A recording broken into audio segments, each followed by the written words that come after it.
When it comes to pricey handbags, most everyone's looking for a really good deal. But sometimes the reason that what look like designer bags are so cheap is that they're knockoffs. It's a huge, high-stakes and dangerous black market business, making drug money look small. ABC's David Wright joins law enforcement on the front lines in the fight against fakes. At a rooftop police parking lot in downtown L.A. This is going to be a very complicated case, so we got to be on top of it. Final briefing for a joint task force of the FBI and the LAPD. He was arrested twice already in the past. Investigative consultants did 3 undercover buys from him.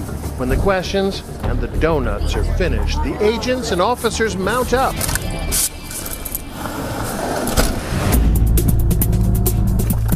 Let me call you back. We're serving a search warrant right now, okay? Roger, run away. Soon they'll be racing up the stairs of a nearby building. Police department, open up the door, we're kicking it down. No, this is not a drug bust. These are officers with the LAPD's Vice Squad, searching for something far more profitable than drugs. ABC News, okay if we come in too? Counterfeit goods. Lots of brand names too, huh?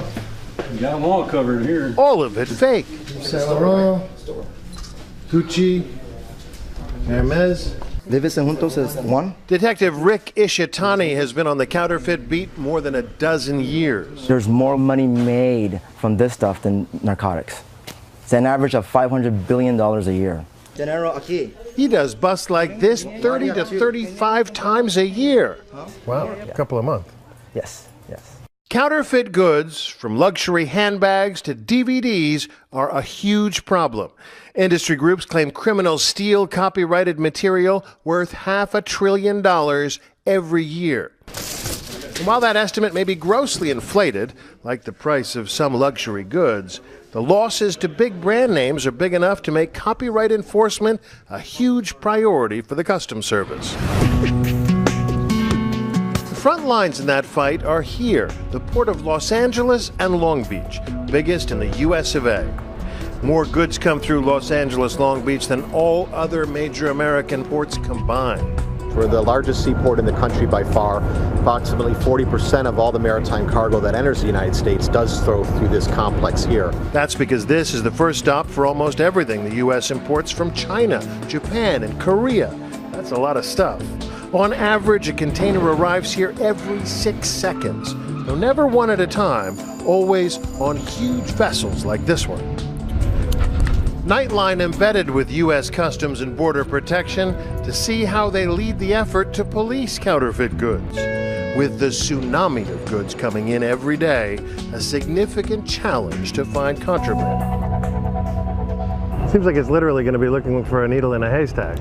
Well, the advanced information that we do receive really helps whittle that haystack down. Before this vessel even set sail from China, a manifest describing the contents of each container arrived here in L.A.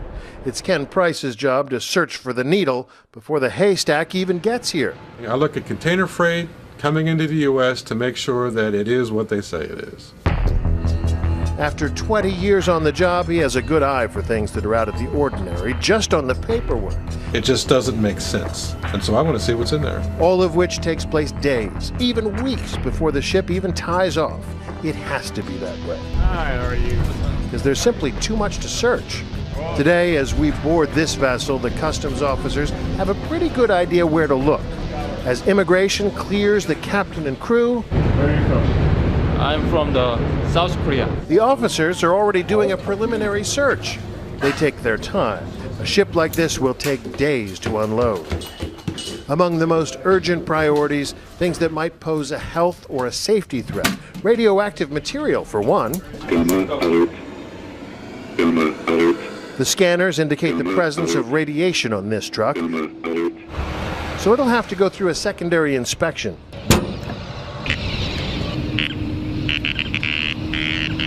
In this case, thankfully, apparently not radiation that poses any threat. It's telling us it's natural potassium-40. It's a natural radiation, so it's not a dangerous type of radiation that we should be worried about.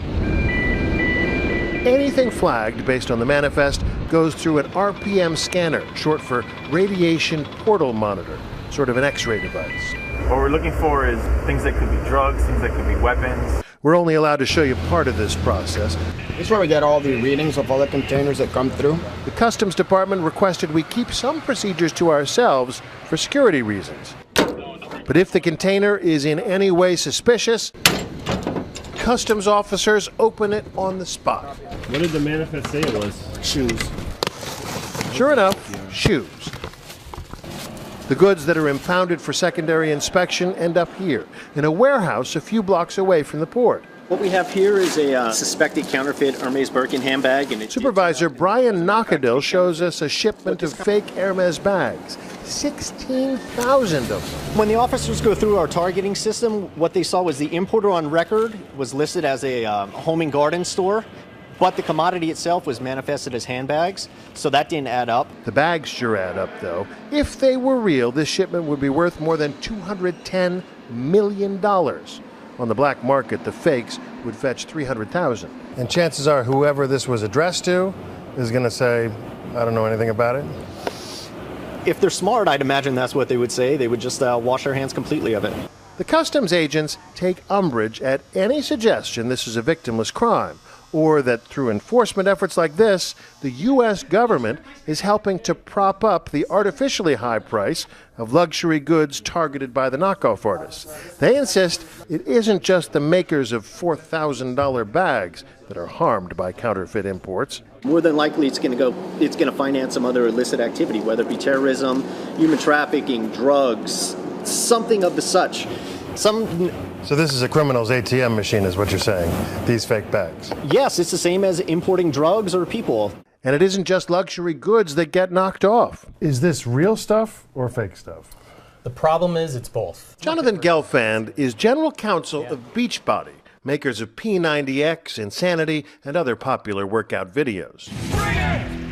For every real set of workout videos on that desk, there's a fake set that's virtually indistinguishable. The company has several full-time employees whose only job is to search constantly online, looking for deals on Beachbody products that are too good to be true.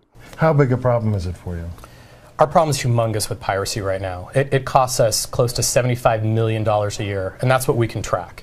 That's 10% of the company's revenues, money that doesn't go to new products or employees or to investors. Back at that LAPD bus, the 24-year-old guy who runs this back alley shop pleads for leniency. I'm doing this for my family. I'm doing this to support my family. If convicted, he'll likely be deported for a second time. I'm not going to see my family. I'm not going to see my baby girl. But Detective Ishitani suspects he'll eventually make his way back. From a law enforcement standpoint, is this a losing battle? We won't ever say it's a losing battle, but every step we make, it's a gain for us. Even a raid like this one is just a drop in the bucket, he says, and there is an ocean of illegal goods to police. I'm David Wright for Nightline in Los Angeles.